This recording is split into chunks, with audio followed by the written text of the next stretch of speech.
प्रयागराज महाकुंभ की भव्य तस्वीर। जो लोग यहां जाना चाह रहे हैं उनसे हाथ जोड़कर अपील है, कृपया अपने जीवन और अपने परिवार को सुरक्षित रखें, क्योंकि आपके सिवा उनके पास और कोई नहीं है, ना सरकार, ना प्रशासन, ना नेता। अगर महाकुंभ का मतलब ऐसा है तो माफ कीजिए योगी जी, ऐसा महाकुंभ इस देश के लोगों को नहीं चाहिए।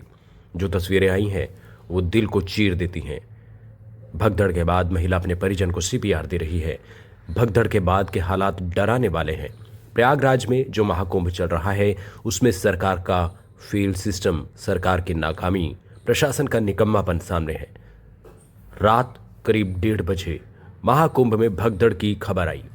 तस्वीरें सामने आती हैं सुबह। भगदड़ में कई लोगों की मौत की जानकारी आई, कई लोग घायल हुए। सोचिए, किसी की मां चली गई, किसी का बेटा खो गया, किसी का परिवार उससे बिछड़ गया। सवाल है इन सब के लिए जिम्मेदार कौन है। कहा जा रहा है कि महाकुंभ में करोड़ों लोग आ रहे हैं, हजारों करोड़ रुपए खर्च हुए हैं, लेकिन बातों पर ज्यादा जोर है, वीवीआईपी मेहमानों को संभालने पर ज्यादा जोर है और आम लोगों को भेड़ बकरियों की तरह छोड़ दिया गया। जो तस्वीरें हैं उनको देखिए और देखिए, सोचिए, बताइए क्या महसूस होता है, दिल कांपता है या नहीं। ये घटना मन को झकझोर रही है। आखिर इतनी बड़ी घटना कैसे हुई।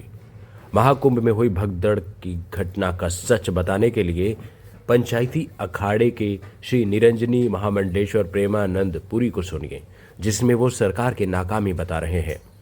निकम्मा प्रशासन, सिर्फ तुष्टीकरण की नीति में ये प्रशासन लगा रहा कि कोई भी वीआईपी आए सिर्फ उसकी सेवा में लगा रहा। सारे अखाड़े मिलके कह रहे थे कि सेना के हवाले इस कुंभ को कर दीजिए। अगर ये सेना के हवाले कुंभ हो जाता तो मुझे नहीं लगता कि इतना बड़ा हादसा होता। बहुत दुख है। यूपी सरकार से एक सवाल है, इतने बड़े आयोजन को संभालना किसकी जिम्मेदारी है। ट्रैफिक से लेकर सुरक्षा और मेले के इंतजाम को करना किसका काम था। करीब 10,000 करोड़ रुपए योगी सरकार ने खर्च किए हैं। सिर्फ चेहरा चमकाने में वो पैसा खर्च हुआ है क्या। एडवर्टाइजमेंट ज्यादा जरूरी थी या फिर इंतजाम। भगदड़ की घटना के बाद उत्तर प्रदेश के सीएम योगी आदित्यनाथ लिखते हैं, मां गंगा के जिस घाट के आप नजदीक हैं वहीं स्नान करें, संगम नोज की ओर जाने की कोशिश ना करें।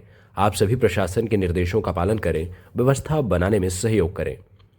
योगी की ट्वीट के बाद अखिलेश यादव लिखते हैं, यूपी के शासन प्रशासन के स्थान पर महाकुंभ का प्रशासन प्रबंधन तत्काल सेना को सौंपना चाहिए। विश्व स्तरीय व्यवस्था करने के प्रचार करते हुए दावों की सच्चाई अब जनता के सामने है। जो लोग इसका दावा और मिथ्या प्रचार कर रहे थे उन्हें हादसे की जिम्मेदारी लेते हुए त्याग पत्र देना चाहिए। कांग्रेस के अध्यक्ष मल्लिकार्जुन खड़गे ने योगी सरकार पर हमला बोला। आधी अधूरी व्यवस्था, वीवीआईपी मूवमेंट, प्रबंधन से ज्यादा खुद का प्रचार, ध्यान देना, बद इंतजामी इसके लिए ज्यादा जिम्मेदार है। हजारों करोड़ रुपए खर्च करने के बावजूद ऐसा इंतजाम है जो निंदनीय है। अभी कई और शाही स्नान बचे हैं। केंद्र और राज्य सरकार को चेत जाना चाहिए, व्यवस्था को सुधारना चाहिए। सरकार के अंदर डर कैसा है समझिए। प्रशासन ने मौत और घायलों की संख्या का कोई आंकड़ा जारी नहीं किया।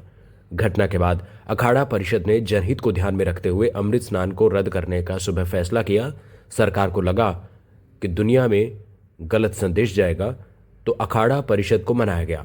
फिर फैसला हुआ अखाड़े अमृत स्नान कर सकते हैं, लेकिन किसी तरह का कोई लाव लश्कर नहीं होगा, शोभा यात्रा नहीं निकाली जाएगी।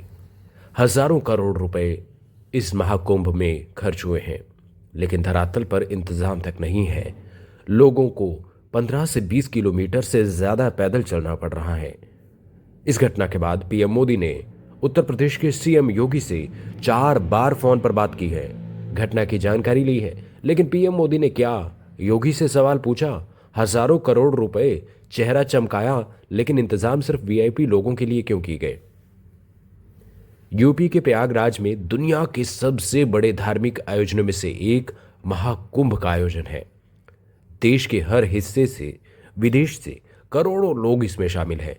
आपसे अपील है कि अगर आप वहां हैं, वहां जा रहे हैं, तो कृपया अपना और अपनों का ख्याल बिल्कुल रखें। जो घाट नजदीक है वहीं स्नान करें।